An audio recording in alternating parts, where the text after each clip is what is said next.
And I've just realised I think I may have had a sound issue there. My apologies. So I was saying, half past the hour, I'll be joined by Dr. Frank Romano, who is off the coast of Crete, heading towards Gaza. The latest proposal is that they divert to Cyprus, where the aid can be unloaded and that it will be distributed from there. I don't think they're very keen on that idea. I'll ask Frank that at half past the hour, because they don't trust the Israeli authorities to distribute the aid they've brought with them. And besides, what a depressing prospect for the people of Gaza. They're expecting the world finally to come to their aid, to be in compliance indeed with international law, and break the blockade, lift the siege, and do something to try and end the genocide, because all we get from the United Nations are fine words. General Assembly currently underway in New York, and it's speech after speech saying that something must be done and that this has all gone on too long. And, we recognize Palestine as a state 70 years too late, but nothing on the ground actually happens. So, that situation is coming to a head. The Spanish Prime Minister has sent a Spanish naval vessel to assist the fleet, and the Italians are now sending 2 vessels. Giorgia Meloni was amongst the dignitaries to address the United Nations yesterday, and her remarks for an ally of Israel and an ultra-Zionist were relatively pointed, as we can hear now. Every state and every people has the right to defend itself, but the response to aggression must always respect the principle of proportionality. This applies to individuals and all the more so to states. And Israel has exceeded that limit with a large-scale war disproportionately involving the Palestinian civilian population. And it is in crossing this limit that the Jewish state has ended up violating humanitarian norms, causing a massacre among civilians. This choice, which Italy has repeatedly deemed unacceptable, will lead us to vote in favor of some of the sanctions proposed by the European Commission against Israel.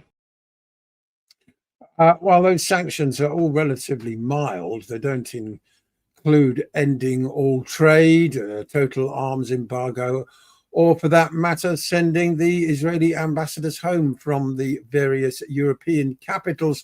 Indeed, the whole Israeli faction seems more embedded than ever in the national security apparatus here of the United Kingdom. And so I want to lead today with an extremely important story uncovered by Declassified.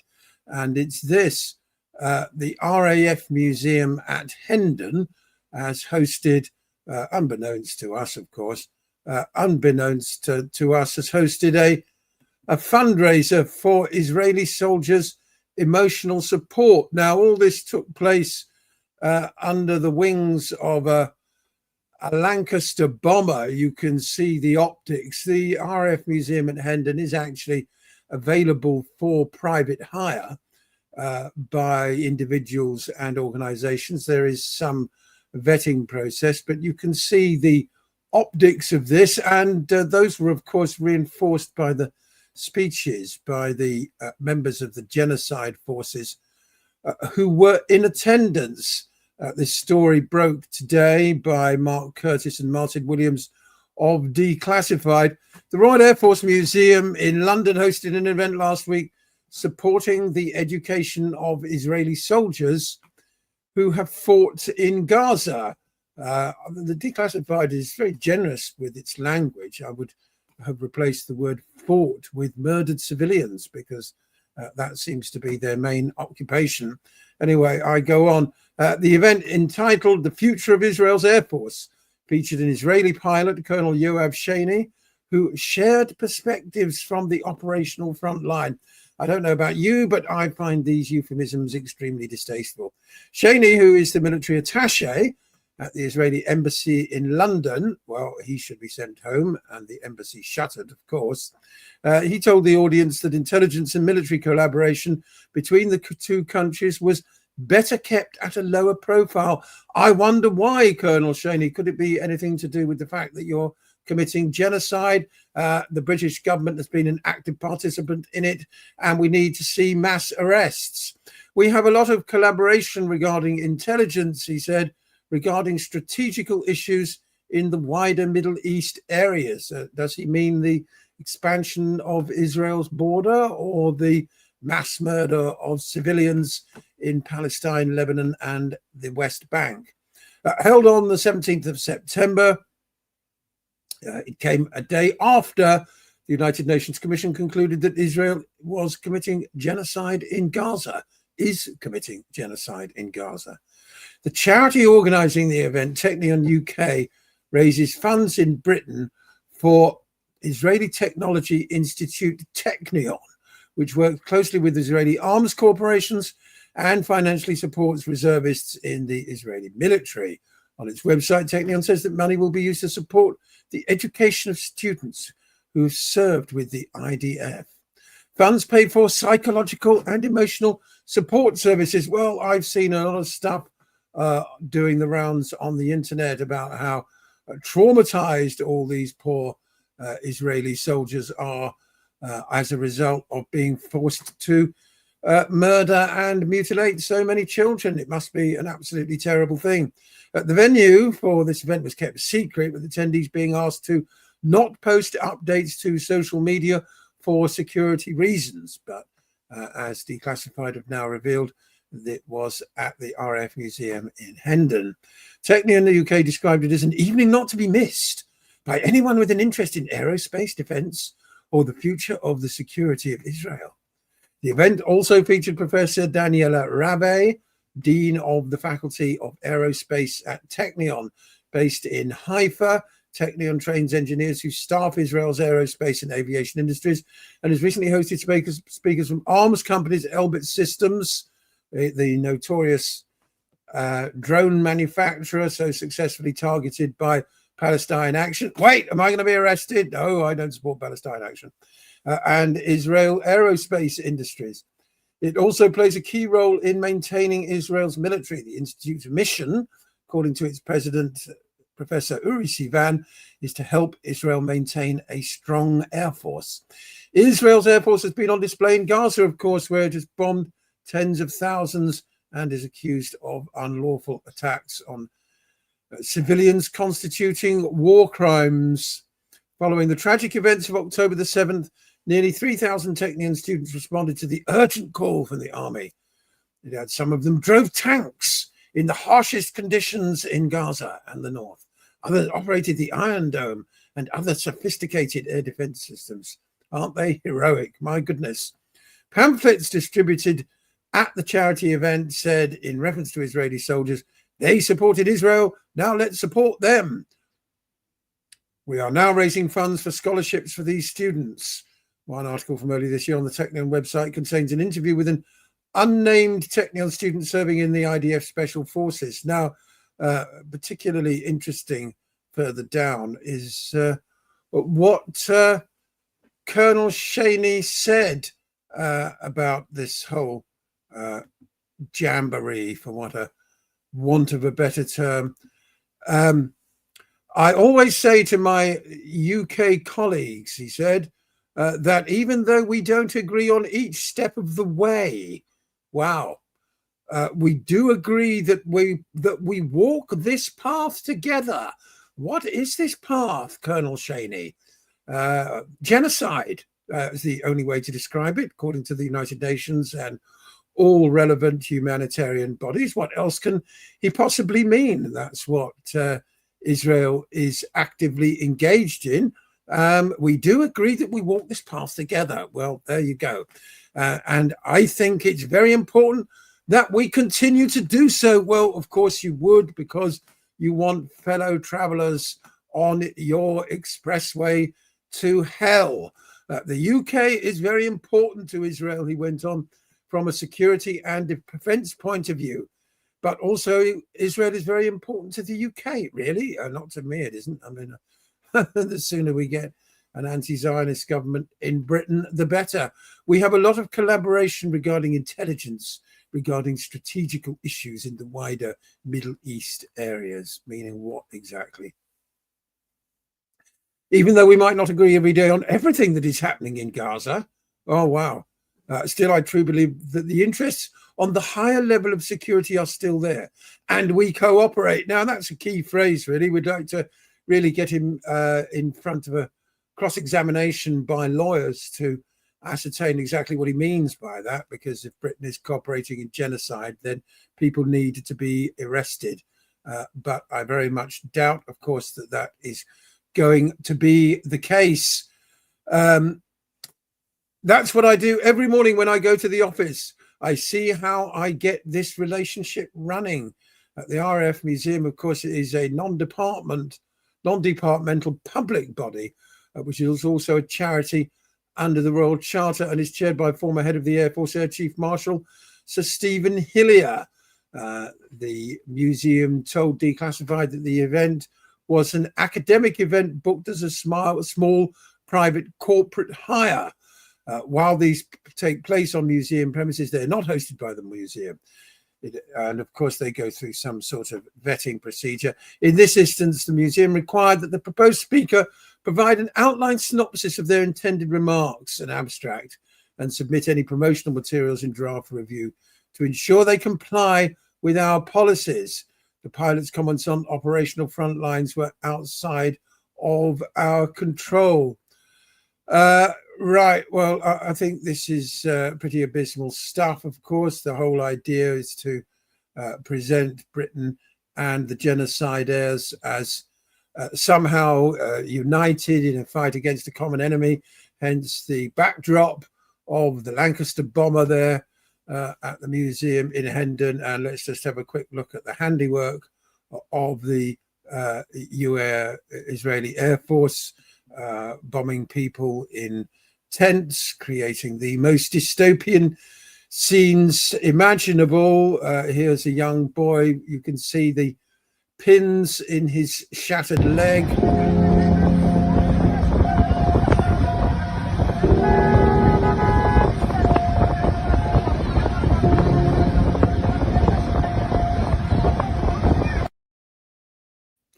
There are, of course, any number of such scenes in Gaza.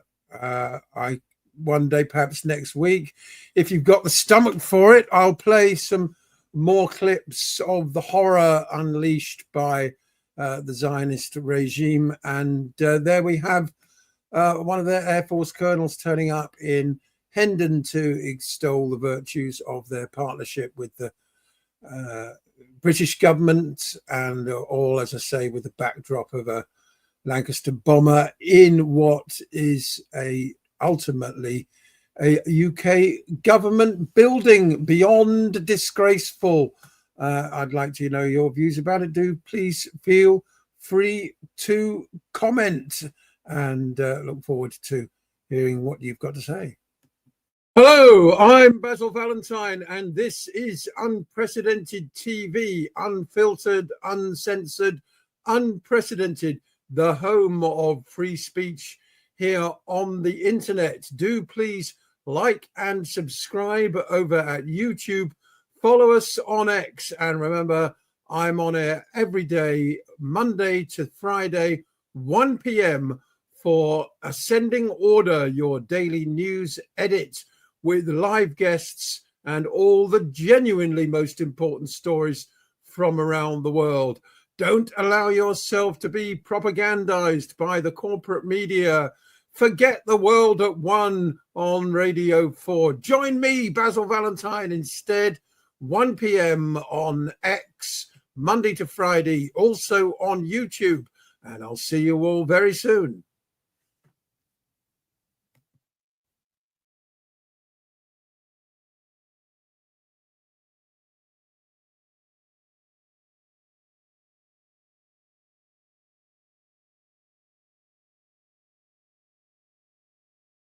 There you go. Now then, over in the United States, of course, there's a great deal of noticing going on. People are starting to notice the fact that their government has been completely hijacked. And of course, we had the recent assassination of Charlie Kirk. First, here's a quick clip of Kirk, which keeps getting scrubbed from YouTube. He's talking about October the 7th, and this is the clip that a lot of people say might have got him assassinated. And the Israeli hard-right government has a mandate. I gotta be careful the way I say this. They're gonna try to ethnically cleanse Gaza. Yep. I mean I don't use that term lightly. Okay. About the way he says they're talking about basically removing 2.5 million people from there. Okay. And honestly, they have a mandate to go seek justice and revenge. They do. This idea that they need to have a truce or a peace treaty, that's morally crap after you see women and children be burned alive and dragged to the streets. But there are some serious questions here, Patrick. And let me tell you, my pattern recognition over the last 5 years has become pretty sharp. COVID, Maui fires, Epstein. When I see a story and it doesn't click, our guts are usually right. So I've been to Israel many times. The whole country's a fortress. When I first heard this story, I still had the same gut instinct that I did initially. I find this very hard to believe. I've been to that Gaza border. You cannot go 10 feet without running into a 19-year-old with an AR-15 or an automatic machine gun that is an IDF soldier. Right, the whole country is surveilled, and so let me just kind of go through this. We don't talk about Israeli politics very often, and most Americans don't know this. The last 9 months, Israel is on the brink of civil war. It's not an exaggeration. This judicial stuff, there were hundreds of thousands of Israelis taking to the streets because Bibi Netanyahu is basically redefining the Israeli constitution. That's not an exaggeration, right? He said the judicial branch has too much power. There were protests planned this week against Netanyahu, where they anticipated tens of thousands of people to take to the streets. That's all gone, Patrick.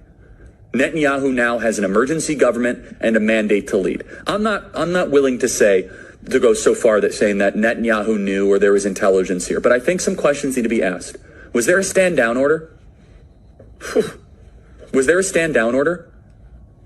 6 hours? That question may well have cost him his life, but more questions are being asked about who killed him and indeed the events immediately around his assassination, people dissecting the video footage because the story doesn't add up. According to the official version, the bones in his neck were so strong that they prevented the bullet from passing through and to create an exit wound as if the man was made of steel. This is reminiscent of the JFK assassination, as I've said before, the magic bullet theory. They seem very popular with these public executions. Stu Peters has done a lot of work, and this brings us right up to date with the latest on how and who really killed Charlie. Tyler Robinson didn't kill Charlie Kirk. Charlie Kirk's Israeli security detail killed Charlie Kirk, and Charlie Kirk's assassin is caught on tape. Blake Bednar has brought us this video. We'll break it down. Take a look at this. Here it is from the wide angle. Watch Charlie Kirk's right side of his t-shirt. Watch the lavalier lapel mic. Do you see it explode? Let's bring it in just a little bit closer. Watch this. Put it in a freeze frame. That is the explosion from Charlie Kirk's lavalier lapel mic. Want to see it again? Bring it in closer. Remember when we told you that that was absolutely an exit wound? Yeah, it is. Check the trajectory of the round that was deployed from that lavalier lapel mic.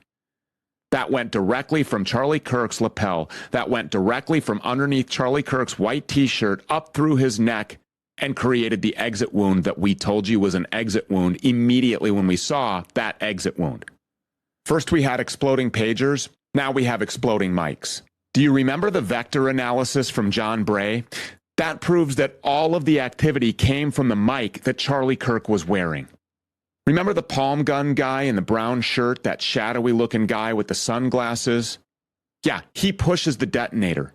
Clear as day. Counting gang violence. Great.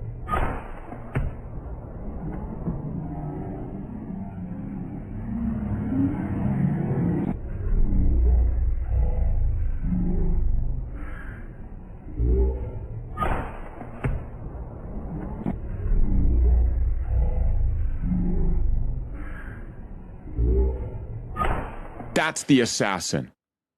That's the guy that pushes the detonator, which perfectly aligns with the explosion that pushes that projectile through Charlie's right side of his neck and out the left side, creating the exit wound.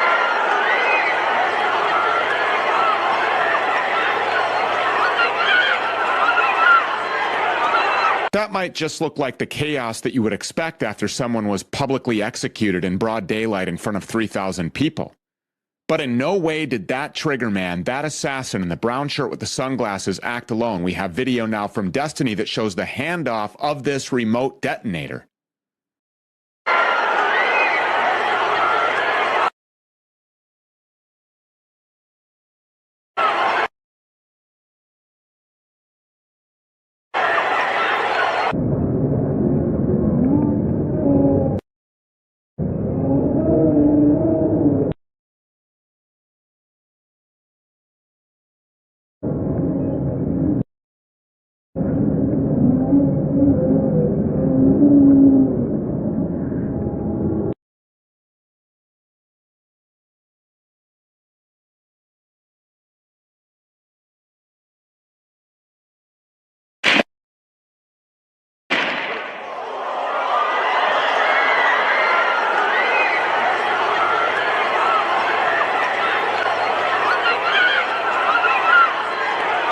We had John Cullen on the program last week, and he made a great point about ballistic acoustics being altered to hide the location of the real shooter. Well, the same can be said to distract from the fact that there was no shooter. Tyler Robinson did not kill Charlie Kirk. This guy, brown shirt guy, he's the assassin. Oh, way. If you want security, the Israelis know what they're doing.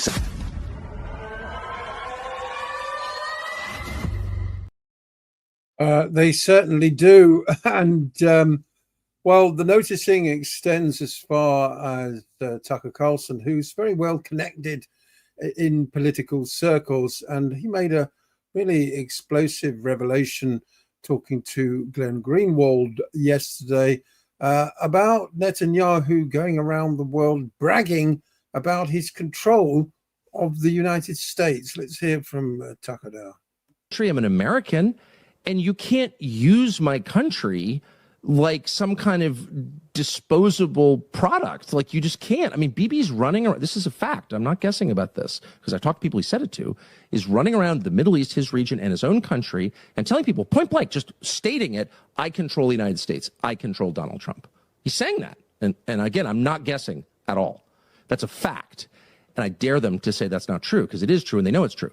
So I'm an American. How do you think it makes me feel? Even if I didn't vote for Trump, which I did vote, I campaigned for Trump, but even if it was Joe Biden, I'm an American. You can't it's too humiliating. I can't handle that. And I shouldn't have to put up with that. This is a country of 9 million people.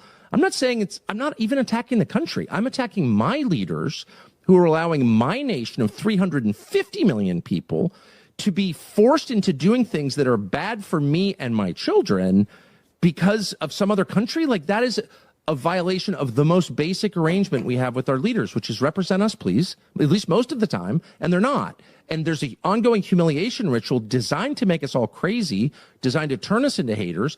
I'm not gonna give them the satisfaction of becoming what they call me. I'm not a hater, and I'm never gonna become one. But I will never accept this. I shouldn't have to accept it. I have nothing to be ashamed of. I have no unexpressed views. I'm not hiding anything. I say exactly what I think all the time. This is wrong. And if it's not wrong, tell me how it's not wrong. Why don't you stop attacking me and trying to get family members fired, which they never stop doing?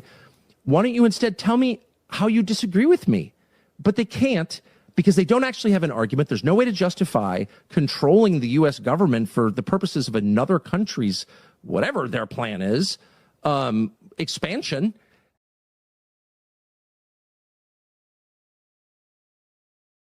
Well said, Tucker. You may think, oh, well, Netanyahu, he's over there in Israel and might be committing genocide, but it's got nothing to do with me. But unfortunately, the Zionist reach is through technology, digital ID, which we'll be looking at in more detail next week. The likes of Alex Karp at Palantir, Larry Ellison at Oracle, they want to surveil and control us. And they're really very open about it. How do you feel about the Islamic regime of Iran? How do you feel about the Islam? Apologies, that's the wrong clip. Conduct and mutual deterrence among the big guys. Could we police the planet against the little guys? Or to adapt to the AI revolution? And I'm not sure that we are, certainly not in curbing the curses. And as a leader of a country that is an AI player and could be a big player if we have our way, and I think we will, conduct and mutual deterrence among the big guys. Could we police the planet against the little guys? Once we gene sequence that cancer tumor, you can then vaccinate the person, design a vaccine for every individual person to vaccinate them against that cancer. And you can make that vaccine, that mRNA vaccine, you can make that robotically, again, using AI in about 48 hours. So imagine early. Well, the renewal of the Jewish state is something that I think touches all of us. For 2,000 years, we were a stateless people. And now we have a country of our own, defended by all the brave men and women of the IDF. So anything we can do to support them who devote their lives for preserving the state of Israel, keeping the people safe, and allowing our state to continue sometimes in very, very difficult situations.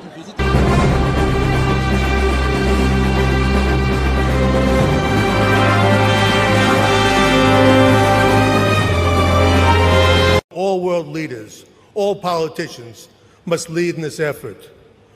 Words are not enough. Political speeches are not enough. Laws must be passed, severe, tough, real laws that will put these hate mongers away in prison for a long time.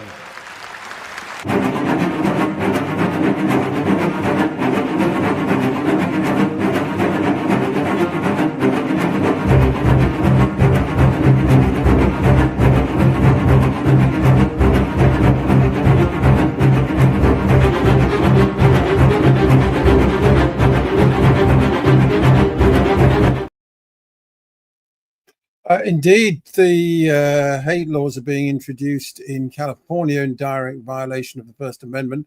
We've already got them in this country, and the digital ID seems to be on its way as well. If you go to China, you'll find that children are already being required to use facial recognition in order to access their school lunches. And the Israelis have a tremendous ally, of course, in the European Union, in the person of the hideous, bouffanted warmonger, the unelected Ursula von der Leyen, who projected the Israeli flag all over the European Commission headquarters. Another wing of this digital ID clampdown, of course, is the policing of social media and indeed the whole internet conversation space. Von der Leyen was very open about that when she addressed the European Parliament yesterday. And honourable members, the rise in information manipulation and disinformation, as we hear, is dividing our societies. It is not only eroding trust in the truth, but also in democracy itself. This is why we urgently need the European Democracy Shield. We need more capacity to monitor and detect information manipulation and disinformation. So we will set up a new European Centre for Democratic Resilience.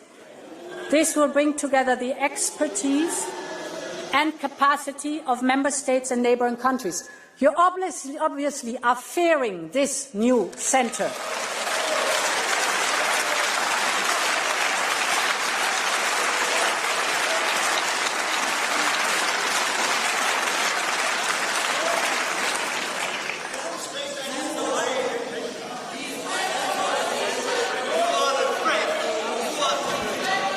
Okay, I understand that shouting has become a little bit of a tradition. Can you listen, please, to this discussion, and then you'll have the time to speak?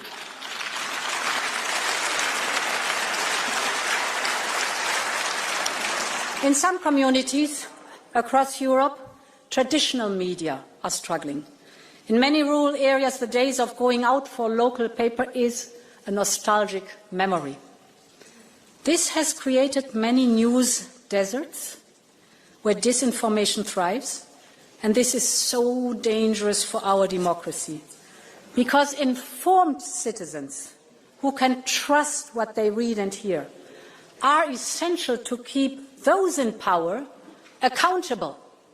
And when independent media is dismantled or neutralized, our ability to monitor corruption and preserve democracy is severely weakened.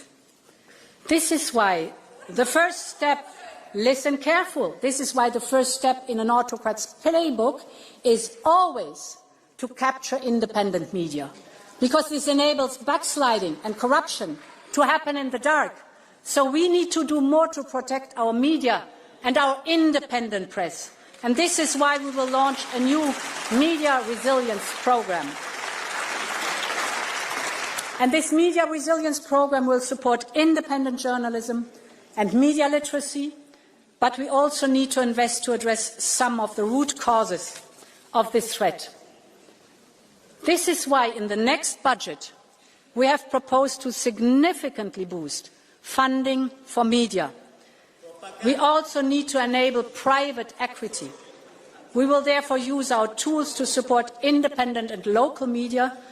A free press is the backbone of any democracy, and we will support Europe's press to remain free despite your shouting.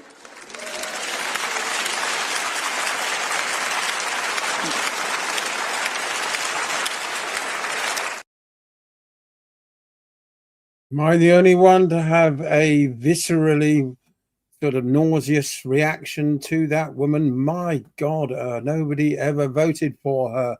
That's the other thing to remember. She's appointed by the Commission and then rubber stamped by the Parliament. She talks about corruption and, the importance of defending institutions from corruption when she herself really needs to go to jail, not least, of course, for her own corruption regarding the Pfizer vaccines. Is she going to send the boys round to arrest me for referencing that? I mean, Europe has become increasingly autocratic, and one of the very few good points, genuinely good points, to have come out of Brexit is that dreadful creature is nothing whatsoever to do with me. She holds no direct power over me. She does not purport to represent me in any way, shape, or form. And the sooner she disappears into the dustbin of history, the better. Now, I'm hoping to be joined in a few minutes by Dr. Frank Romano, live from the Spectre, one of the boats on the Global Subud Flotilla, and later in the programme by Graham Moore of the English Constitution Party, who has revelations of skulduggery in the Runcorn and Helmsby by-election that took place in May of this year. You may remember I also spoke to Hussein Shafee a few weeks ago, and he talked about how the general election, Rochdale, where George Galloway was defeated, looked similarly extremely suspicious in terms of the votes. And the arrival late on the scene at the count of large tin boxes full of votes, all of which seemed to be going to the Labour candidate. It seems like it was a similar story up in Runcorn. So I'm very keen to hear from Graham Moore of the English Constitution Party. He stood in that by-election to find out exactly what the details are. But back to European corruption. And Nicolas Sarkozy has found himself in some extremely hot water for accepting bribes from Muammar Gaddafi in order to rehabilitate Gaddafi politically and help Sarkozy win re-election. We've got full details here in this report from Al Jazeera. Nicolas Sarkozy has kept a low profile in France since April, when he walked out of a Paris courtroom at the end of his biggest corruption trial yet. The former French president is accused of accepting millions of dollars of illegal funds for his successful 2007 presidential campaign from former Libyan leader Muammar Gaddafi in return for favours. Sarkozy's lawyers say the charges are baseless. Sarkozy n'a rien à voir Nicolas Sarkozy has nothing to do with these accusations that are full of contradictions, that don't hold up, and that are built on sand. Prosecutors have asked for a 7-year prison sentence for the former president. They say Sarkozy and Gaddafi made a secretive and corrupt pact that spanned years and continents, that helped Gaddafi improve his global reputation, while the Libyan leader bankrolled Sarkozy's election in 2007. Shortly after his presidential victory, Sarkozy invited Gaddafi to Paris for a lavish state visit. Gaddafi wanted to re-enter the world stage after being regarded as a pariah by the West for decades. Sarkozy rolled out the red carpet. The 5-day visit included banquets and a private visit to the Palace of Versailles. This legal expert says the trial sends a powerful message that not even a former president is above the law in France. It shows that even if you were once president, the justice system can catch up with you decades later. It also reveals that these are professions where corruption is a real risk, so clearly extra preventative measures are needed. Sarkozy says the claims against him are fantasy and fabrication. He says opponents in France want to discredit him, and Libyan officials want revenge for France's role in Gaddafi's demise. But if he's found guilty, it will be a spectacular fall from grace for one of the country's most influential and controversial right-wing figures. Natasha Butler, Al Jazeera, Paris. Don't miss out. Get the... And I can confirm that Sarkozy has just been given a 5-year prison sentence after being found guilty of criminal conspiracy. The head judge, Natalie Gavarino, handed down a special form of sentence that means that Sarkozy, now aged 70, will have to serve a prison term even if he appeals. The start of the sentence will be set at a later date, with prosecutors given a month to inform the head of state when he should go to prison. Sarkozy has also been ordered to pay a €100,000 fine.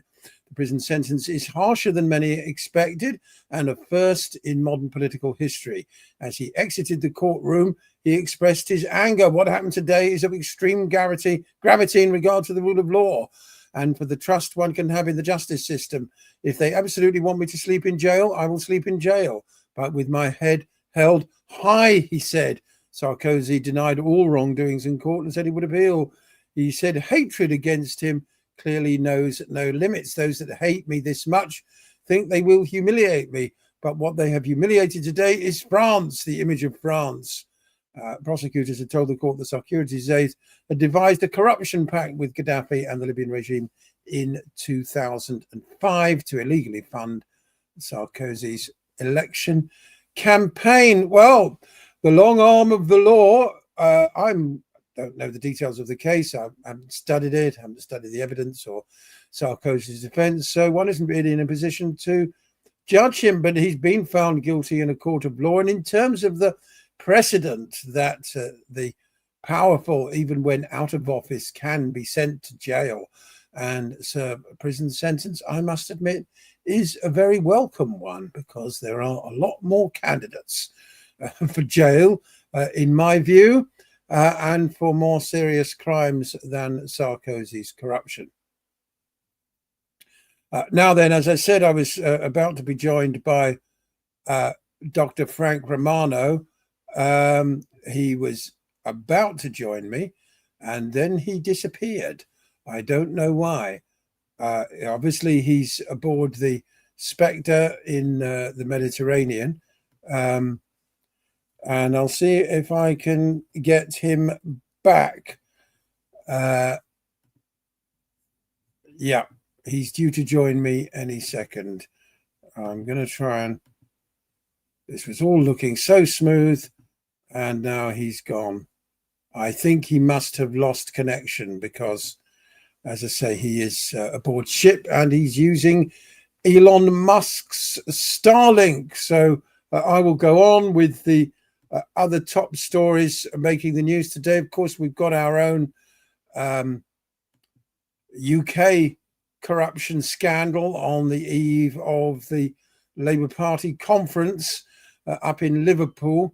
The audio of Starmer saying how much he hates Liverpool has been doing the rounds on social media again. Three things really about the conference. First of all, Andy Burnham is positioning himself as next leader of the Labour Party, even though he doesn't have a seat in Parliament. And he's claimed this morning that he's committed to his Greater Manchester mayoral job. So he's going to need to find a seat pretty quickly if he is to become the next Prime Minister. And with the state of the Labour Party in the polls, that isn't necessarily going to be very easy. The Labour Party would struggle to hold almost any seat in Britain at the moment. Such is the unpopularity, and rightly so, of this government. But Burnham has been asked this morning about his ministerial ambitions. He said he would not answer a hypothetical question, and went back to his point about wanting to see a plan for the government, and about that mattering more than personalities. He was asked if Keir Starmer had read your comments, would he feel miffed? Would he think he was undermining you? And Burnham said he would only say a few days ago that he was working hard behind the scenes to land the Hillsborough law, to get the plans in a form that would be acceptable to the families. I would say to callers to the programme, this was on LBC, I believe I'm here because I'm focused on here, Manchester, and I'm about to take your calls. I'm working as I've always done, and blah, blah, blah, all the usual stuff. Of course, the other two stories are the Morgan McSweeney money, the £700,000 in donations. It would be wonderful if he was forced to resign, further weakening the Starmer premiership. And of course, digital ID, which nobody voted for, and which is being touted as a panacea for all our problems in Britain. Apparently, it's going to miraculously mean that we can avoid potholes in the road. Yes, I've seen that reported in the Independent this morning, that digital ID is going to somehow mean that we don't have any potholes. Work that one out for me if you can. And of course, it's being touted as the answer to illegal immigration, though, again, absolutely nothing to do with each other. We've resisted digital ID before at the time of COVID. We resisted successfully Tony Blair's identity cards at the beginning of the century. But the digital ID is the worst of the lot, and it must be resisted at all costs. We're not going to accept it. It's as simple as that. I'm going to be joined by a couple of specialist campaigners on the issue next week. It's the beginning of the end. It's the digital prison. If we accept that, they could turn off your money, deny you access to even boarding a train or going to a concert. Who knows where it would end? And of course, in the event of another fake pandemic, then security measures could be ramped up. Vaccine status can be incorporated on digital ID, all that kind of thing. The nightmare would never end. So we're not going to have it. Nobody's voted for it. We're not going to allow this corrupt authoritarian government to introduce it. Now, from 0 to 2, I've now got two guests waiting to join me. First, I'm going to get Frank Romano on the stage for 5 minutes update. He's back. Frank, welcome to the program. We can't see you, Frank. I can see you. Isn't that odd? But the listeners can't see you. Can you hear me, Frank? No, Frank can't see me or hear me. I can see him. Right. Not sure what's going on there. We'll take Frank off and do a hard pivot to Graham Moore. Graham, can you hear me? I can indeed. Great. Well, we might get Frank back before the end of the program. Two extremely contrasting situations you're in. You look somewhere very comfortable, and we're going to talk about skulduggery in the United Kingdom election campaign. I'd always been brought up to believe that the UK had impeccable voting system, albeit flawed with first past the post, but we could at least trust our elections. I've since been disabused of that by more than one person, and I no longer trust our elections to be free and fair. You took part in the Runcorn and Helmsby by-election earlier this year, Graham, and it seems that you would agree with me. I would indeed. And it's not just me that agrees with you.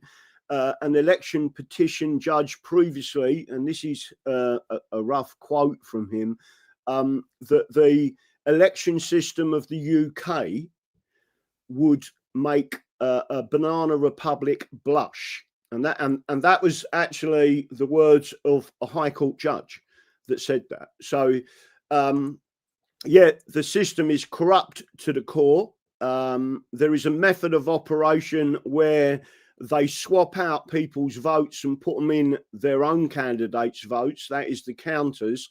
And we've actually got an election petition that has now been granted by the High Court in Runcorn and Helmsby.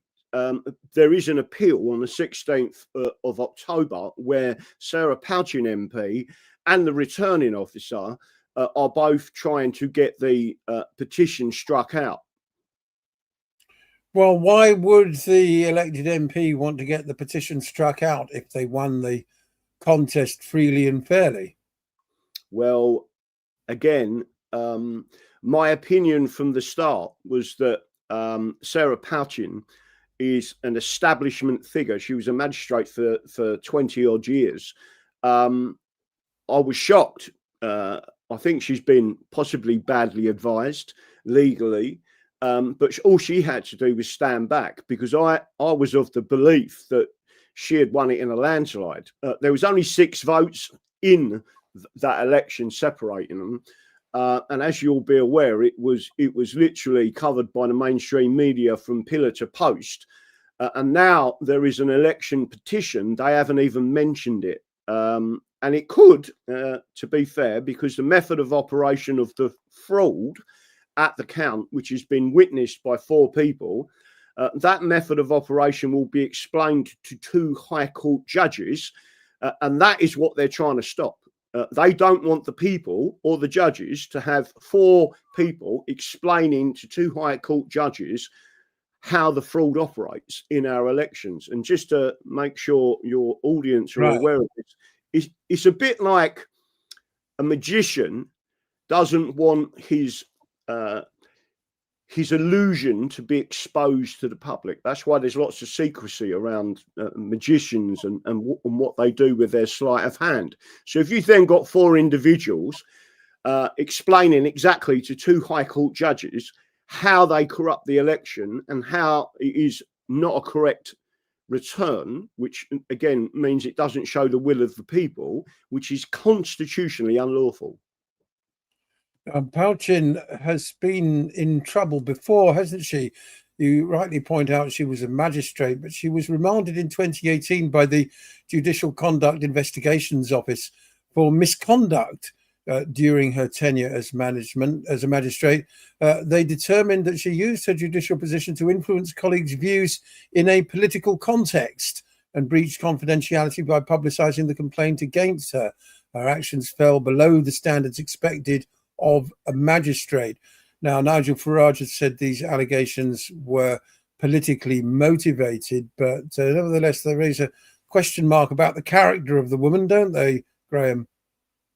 So the question, again, the question on the count. In 2016, I stood in an election when Sadiq Khan shut down in Tooting in London, and I got exactly 50 votes. Exactly 50 votes. The point being, they bundle the votes in 50. And then in the Runcorn election, I got exactly 50 votes. Statistically, that is impossible. I worked it out to 40,000 elections to 1, bearing in mind elections in general every 4 years.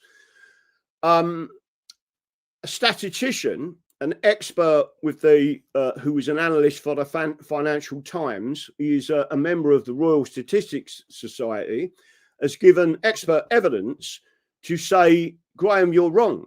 It's 1 million to 1 that you can get 50 votes in that election and 50 votes in that election in 2 separate constituencies and exactly the same figure.